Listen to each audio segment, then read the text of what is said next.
I rise to give a further update on matters relating to the staff of the Department of Labor and the concerns which were raised in this House as a result of what I consider to have been unnecessary escalation of reports in the social media and in the press generally. Mr. Speaker, I spoke in this House on that matter 2 sittings ago because I felt it was necessary to bring to the House the chronicled activity of the Ministry of Labor from this government to respond to the concerns which were raised by staff members about the conditions of the office of the Department of Labor. But it would be good, Mr. Speaker, if I were to just give, for the benefit of this Honorable House and for the people of this country generally, a chronicle of what the Ministry of Labor, so the Department of Labor what we've done to provide a safe and healthy environment for our people to work in the Department of Labor. Our concern stemmed from the complaints by some members of staff that they were experiencing difficulty. And as a result of their attendance at some medical practitioners' offices, they were given extended periods of time of quote-unquote sick leave to be absent from work. In some cases, 4 weeks of absence for the perceived or the conditions, the complained of conditions of discomfort.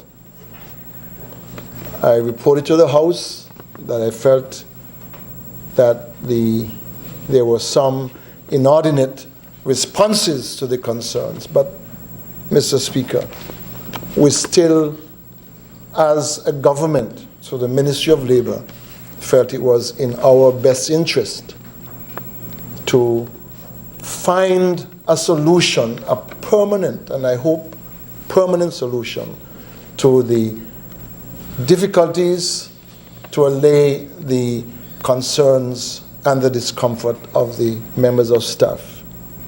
Here's what we have done, Mr. Speaker. And I will at one point go back just to set the record straight and to show the good intent, the good faith intent of this government to make sure that our people are housed in conditions which are safe and which are healthy. The process of addressing the concerns of staff started in 2015 when the Department of Labor was housed in premises in New Street. And certainly, Mr. Speaker, when I visited those premises, I was appalled at the conditions. And after discussing with the Labor Commissioner and the staff at the time, we began the process of seeing how we could address the issue of creating or getting accommodations which were more conducive to the workers, the working environment of our people. We enlisted the support of the technical experts in the Bureau of Standards to provide us with an assessment of the conditions of the office. We were satisfied then that the New Street offices were not conducive for the habitation of the employees, and we moved the employees to the John Gums building, which is owned by the government, but which was not equipped for occupation as office space. But with the support of the Department of Public Works, we were able to get it into a condition which the staff could occupy, expecting that we would go into permanent accommodations once we were able to identify those permanent accommodations owned by the government. The John Gums building we occupied for a period of time, and then last year, 2017, after significant work was done on the Treasury building on Church and Central Street, a stripping of the roof, repainting, reestablishing air conditioning systems, and so on, the Department of Labor was moved into those premises, albeit it's on the third floor and posed a little challenge to older persons who would come to the office for whatever purposes they wanted to attend there. We subsequently were subjected with similar concerns of air quality, of some staff complaining of discomfort and sending in their medical certificates. As I said in the House on the 23rd of January, Mr. Speaker, I am not a medical practitioner, so I cannot assess either one way or the other the diagnosis, but I think I have enough competence to assess the time of leave which could be granted and could be granted. That is behind us, because we are at a point, Mr. Speaker, where again we enlisted the support of the Bureau of Standards to assess the complaints or to assess the conditions to satisfy ourselves that there was no mold infestation, and the Bureau of Standards indicated there was no mold infestation. There was some concern about the levels of carbon dioxide. We subsequently enlisted a competent environmental engineer and air conditioning specialist to go in and to rehabilitate, update the air conditioning system. We went so far, Mr. Speaker, as to indicate to the staff that if carbon dioxide is an issue, we open the windows to allow oxygen from outside to come in to modify that condition. We still, Mr. Speaker, after the Bureau of Standards then was asked to go in, they indicated in their report that based on their assessment that there was no mold infestation, and that after the adjustments to the air conditioning systems, an upgrade which was commissioned to an office space on which the government spent over $100,000 to renovate, paint, put in new paneling and so on. They indicated that they did not see any need for remedial action. That is the report of the Bureau of Standards. However, Mr. Speaker, and I want to be very clear on this. Since some members of staff continued to complain and have concerns about the conditions, we went on a search one more time to locate satisfactory and suitable premises to house the Department of Labor, with one intention in mind, Mr. Speaker, and that is to respond to the need and the concerns of the staff members so that we could be satisfied that we were doing everything in our power to provide an environment which was safe and which was healthy. Mr. Speaker, we went so far as to not move furniture which had fabric, like cloth fabric, because we believe that if there were mold infestation, that the mold would grow more easily on fabric as against vinyl covered furniture. In addition, we got a professional cleaning agency to engage in additional fumigation, cleaning of the vents, get involved in the cleaning and sanitization of the furniture to remove any vestiges, any residuals of any matter which could be harmful or considered detrimental to the health of the employees. Mr. Speaker, said even with all of that, and our still receiving medical certificates of illness in respect of employees of the Department of Labor, the Ministry of Labor, with the approval of Cabinet, agreed that we will go in search of new accommodations so that we could respond in good faith to the needs of the staff who work at the Department of Labor. We are now, Mr. Speaker, after 2 or 3 weeks of searching, the Department of Labor will now be housed in a building or in accommodations in the Ursula Amory building on Victoria Road. It is the second floor of that building which houses the Foot Athlete, which is a shoe selling place. Not my favorite, but that's against another matter. We are now, Mr. Speaker,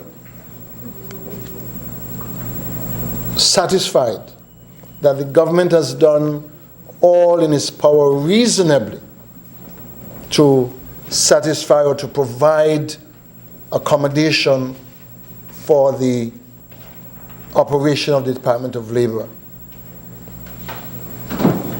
We have taken our responsibility in this matter of seeking to respond positively to the concerns of the staff.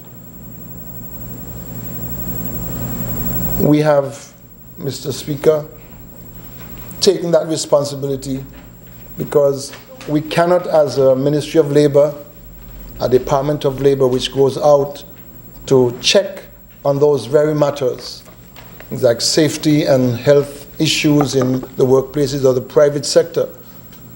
We cannot not for ourselves provide the same level and quality of office accommodation for our own staff. And that is the underlying reason why we've pursued the matter of finding new accommodations, even though the Treasury building, which had been renovated and so on, we went through the process of doing the fumigation and all of those things. We didn't think it was in the best interest of the performance and the productivity of the staff to keep them there, because even if the incidents against which we had established the evaluation by the Bureau of Standards no longer existed, and they recommended no remedial work needed to be done, we didn't want to leave it to any staff member who may have been traumatized, psychologically impaired, by the going to work in that environment. We didn't want it to affect their work, because we want them to respond to the work program of the government to ensure that workers in every place and conditions where our workers are asked to give their labor, that those conditions are safe and healthy. So our last effort, Mr. Speaker, is to have gone and relocated to this building in the Ursula Amory Mall on Victoria Road. Mr. Speaker, I am hopeful and I trust that the effort being made by the government to satisfy, or let me not say satisfy, to provide conducive conditions, environment in which our people will work, that it will satisfy the employees who work there in the Ministry of Labor. It is unfortunate, Mr. Speaker, that the Minister and the Permanent Secretary and the Labor Commissioner have been subjected to very scathing discussions in the press. I want to disavow anyone that we were at any time not taking the needs and the conditions and the concerns of our employees seriously.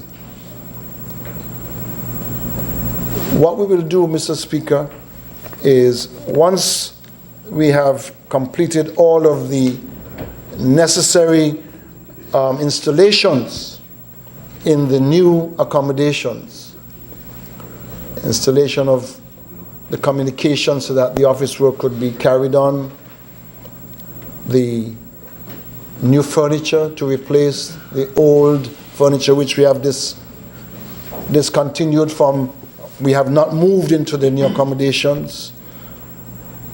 I am hopeful, and I said I trust, that the initial inconvenience to our general public and to the staff especially, that they will be comfortable, that they will find the environment conducive to the performance of their work, and that if there were any requirements for them to have any medical consultation, that it would be limited to maybe a flu or something like that and nothing else.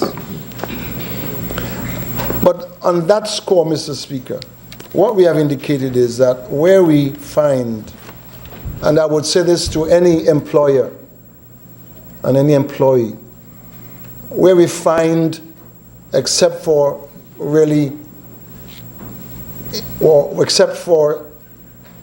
cases which force employees not to be able to perform their duties, and we get inordinate granting of length of time of sick leave, that we have asked the Chief Medical Officer to provide the service of a government employed professional to give a second opinion.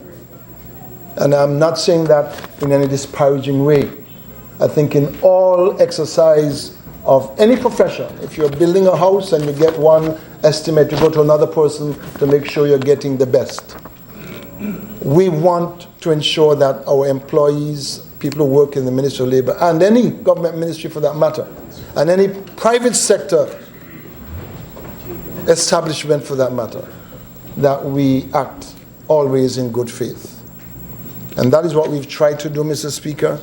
And I said I've made this statement here in this house this morning because I wanted to show the progressive manner in which we have sought to deal with a bad situation initially, which was inherited at New Street, and how we've sought over the last 2 years to find a solution to the problem of health and safety and satisfactory accommodation for employees. Mr. Speaker, I want to thank you, and I said we will I spoke to the permanent secretary yesterday because I wanted to go to see the new offices. But he advised that we should wait for another day or two. So maybe by Friday we'll go and do a visit to hear from the occupants, the employees of the Department of Labor, of the comfortable, safe, and healthy environment in which they have now been placed. Thank you very much, Mr. Speaker. Stay up to date with news, programs, and activities of the government with SKNIS. Like us on Facebook. Listen to us on SoundCloud.